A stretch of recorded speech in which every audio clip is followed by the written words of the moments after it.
connaissent pas, donc moi je suis née dans une famille non chrétienne, d'un père juif, d'une maman croyante mais non pratiquante. Donc on a vécu comme ça pendant des années, donc c'est un parcours assez compliqué, une séparation de couple, mais nous sommes restés en très très bons termes. Donc je m'entends très bien avec le père de mes enfants, qui sont tous majeurs.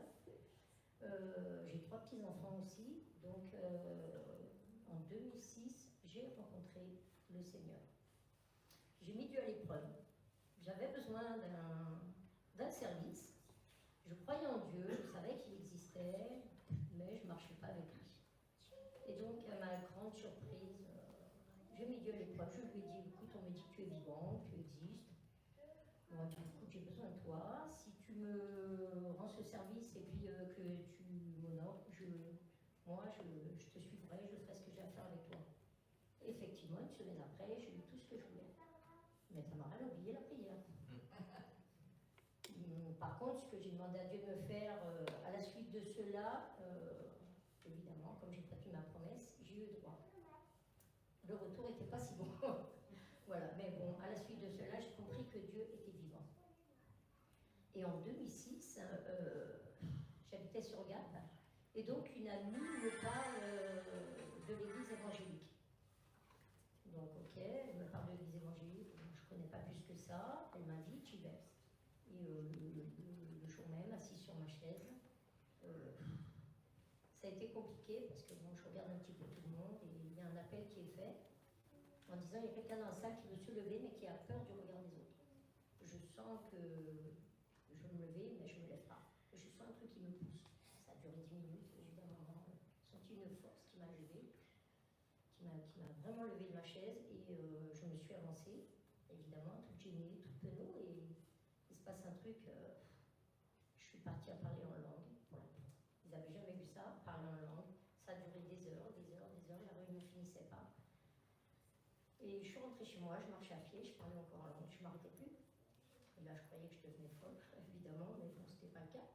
Je pense qu'à l'époque, je n'avais pas tout compris. Mais à la suite de cela, donc, il s'est passé quelques jours pour que je me remette dans cette situation quand même. Donc le pasteur m'a contacté, je suis allée le voir, donc toujours toute contente, mais toujours dans la crainte, quoi. Et puis de là, le Seigneur m'a vraiment transformée, changée sur le champ, mais pas pour tout. Parce que je disais, bah, écoute, si vraiment c'est toi, eh ben, change-moi, transforme-moi, je veux plus de cette vie, je veux changer. Puisqu'à l'époque, on tenait un bar hôtel restaurant, j'ai dit, je veux plus être ce que je suis.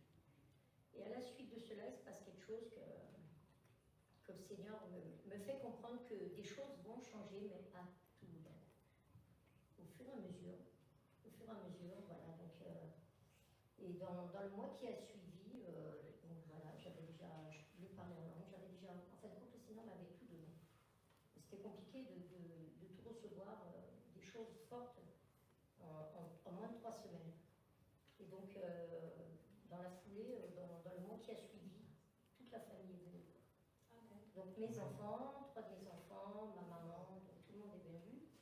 Et même pas, je suis rentrée en juin, et en décembre, je me faisais baptiser. Donc je passais par les eaux du baptême. Donc là, c'est pareil, c'est encore une affaire qui était douloureuse ce jour-là. Parce que le dimanche matin, pendant le culte, puisqu'à l'époque, on faisait les baptêmes l'après-midi, à un moment donné, le Seigneur, il y a eu un don qui a dit, on était 7, j'ai ouvert le voile pour toi aujourd'hui.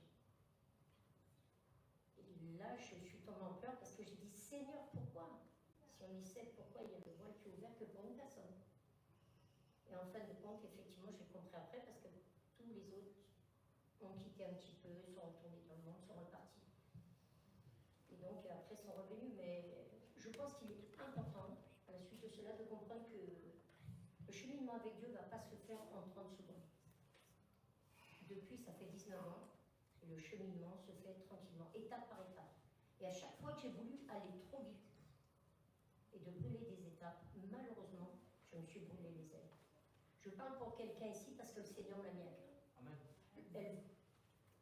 Je sais qui c'est, je ne vais pas le dire, mais la personne a demandé à Dieu de toucher son cœur, de le changer. Mais la personne faut pas craindre, faut être patient. Parce que quand on veut aller trop vite, malheureusement, on peut facilement tomber, facilement faire un recul. Parce que la vie avec Dieu, c'est un changement radical et Dieu va faire de nous ce qu'il veut qu'on soit et non ce qu'on est actuellement. Parce que ce qu'on est actuellement, c'est une fabrication que nous, on s'est créée au fur et à mesure. Mais ce que Dieu attend de nous, ce que Dieu va faire de nous, c'est une autre affaire. Et c'est beaucoup plus joli. Donc en brûlant les étapes, on se brûle les ailes et on ne fait pas ce que Dieu veut. On retarde l'échéance de ce que Dieu veut faire de nous.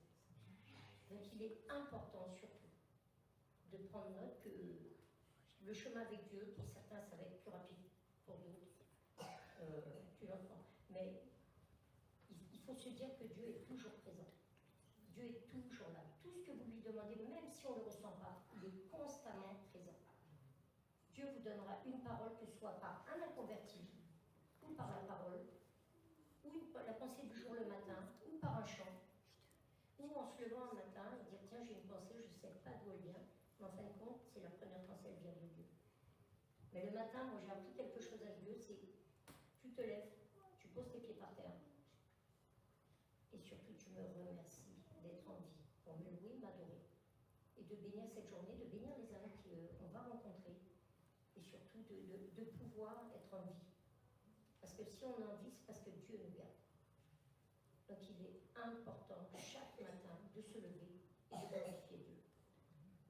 Parce que si on est debout, comme au coucher, jusqu'au coucher du soleil, c'est parce que c'est lui qui l'a décidé. Amen. Maintenant, s'il fallait que je fasse un retour sur ma vie, il y a une chose qui est sûre, c'est qu'on peut me donner tout l'or du monde, je ne reprendrai pas l'ancienne vie. Alléluia. Même avec les difficultés par où je suis passée, Amen. même par les combats par lesquels je suis passée, je passe depuis 19 ans, il y a une chose que je ne regretterai pas, Dieu m'a rendue encore plus forte. Amen. Donc je vous souhaite tous plein de bonnes choses et que le Seigneur vous bénisse.